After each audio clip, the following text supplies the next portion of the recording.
Hi everyone. Yes, so I run a company called Two Forks and we work with food, drink and hospitality brands. Yeah, it's great to be here. So I'm a chartered accountant and chartered tax advisor, set up my own accountancy business about 2.5 years ago. So I'm Vic. I'm the founder of DataHawks, which is a business that I founded at the end of 2019. It was pretty much a few weeks before lockdown kicked in. So my timing was pretty incredible. And what my business does is we essentially monetize your database. It was called Maed in India. My name is spelled M-A-E. And my show is called Maed in India. I'm actually typing it out. Maed in India. And it's spelled M-A-E-D. I misspelled it. I used to do a request show in the afternoons. And so I played someone's request and they wrote on Twitter, "Thank you so much for playing my song, hashtag made my day." And they spelled it M-A-E-D. And I'm like, I'm going to use those. And so I basically run a podcast production company and consultancy out of Bombay. And people come to us saying, "I want to make podcast." And then we go, "Cool, let's help you do that." And that's pretty much what I do in a nutshell. Hi, I'm Abby, and I founded a business called 68 People. We're coming up to our 5-year anniversary in January, so 4.5 years. And yeah, we've been on quite a journey. It was started with just myself, and I think we're just on about 23 people at the moment. So yeah, that sounds quite a lot and quite scary even to me. So I'm Heena. I'm Resh. We're Chapati Club. Long story short, opened a restaurant in 2017. Locally based sort of community restaurant, worked mainly on North Indian, Kenyan food. So for me, it all started way back when I grew up on an island on the west coast of Sweden. My grandfather was a fisherman and also a great forager, and he used to take us kids out on fishing adventures, and he always knew where the mushrooms were in the late summer and where all the right berry spots were. So we would go out hunting and gathering and bringing food back to my granny's house. It's something I've always wanted to do, and I didn't really know what my business would be. I guess I thought I would suddenly at some point have this miraculous idea and this was going to be my business. That hasn't really happened. I'm not a particularly creative person, so it was never going to be anything like that. I qualified as an accountant and thought, this will do. I just kept thinking, what is it? It's data. I know it's data, but what is it? What is it? And then I had this bit of a brainwave where I realized you've got like all the tech platforms like the Wi-Fi suppliers and the order and pay apps and all of that, and they're generating or gathering like an absolute shit ton of data, but they're not marketers, so they don't know what to do with it. They're tech businesses. And then on the other side, you've got all of the marketers and the operators kind of going, "If only there was a way to drive frequency." And I was like, wait, what? There is. And so it just became the most natural thing in the world to kind of go, I'm going to sit right between these two people. I'm going to sit between the marketer, I'm going to sit between the tech, and I'm going to help them turn their data into cash. And that was how DataHawks was born. This business entrepreneur world, right? You constantly feel like you're pressured to run your company in a certain way. Your company can be a one-person company. That's okay.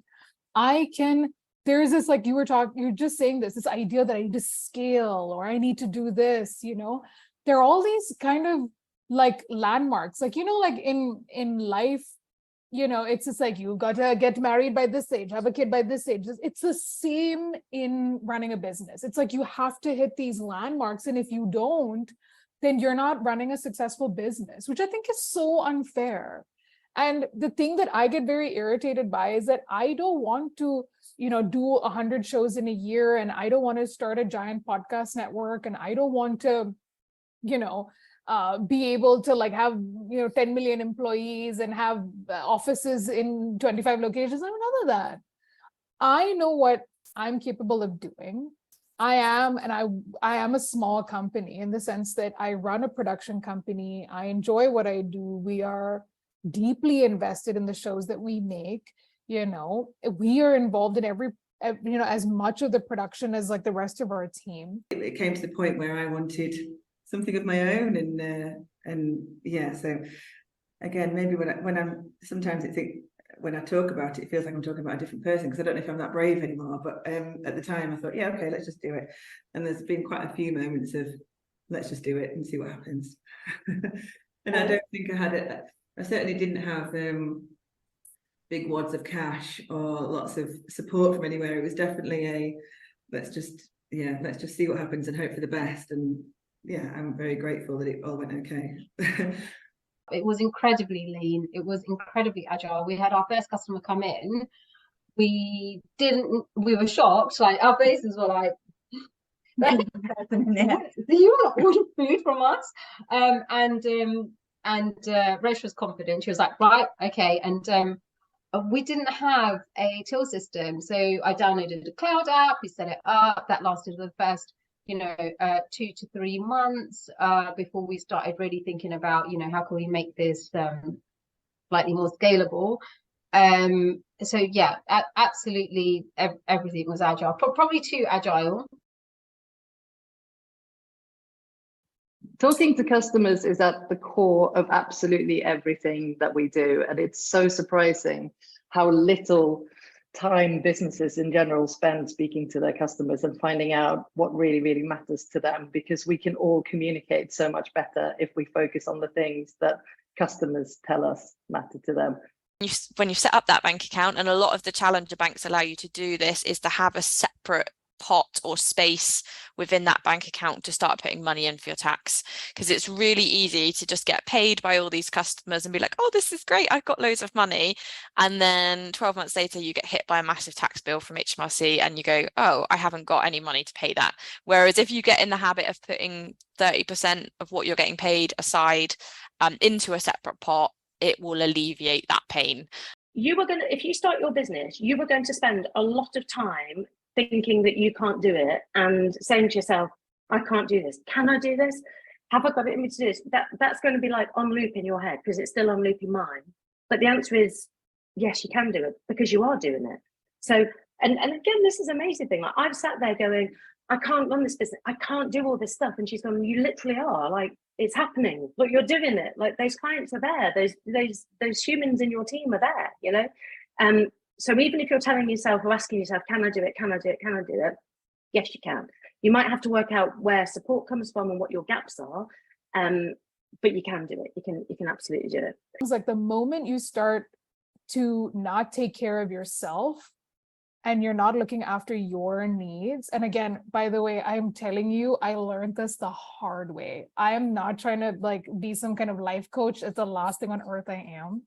But I realized that if I hit burnout, then like a lot of things will crumble. And so I realized that if I don't look after myself, whether it's, I know what it's like if I've gotten ill, and, all of us have gotten ill at some point in time or the other, and seen how that affects our work. But I realized that in those moments of like looking after yourself and making sure you're capable of doing your work, I've also had to do this. Like, I love my team because they're so patient with me. They're usually like, you still have to give me this. My favorite words from my team, gentle reminder. If values have been crafted by somebody in the people department or an owner sat in a room together saying, oh, I like this word, it's probably the wrong way to do it. If the values are created by the people that are, living and breathing the business and saying, oh, this is what the kind of experience you would have from us, therefore this can be a value.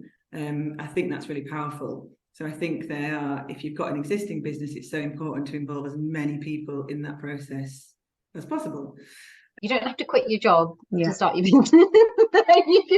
You don't have to, like, you could just start small,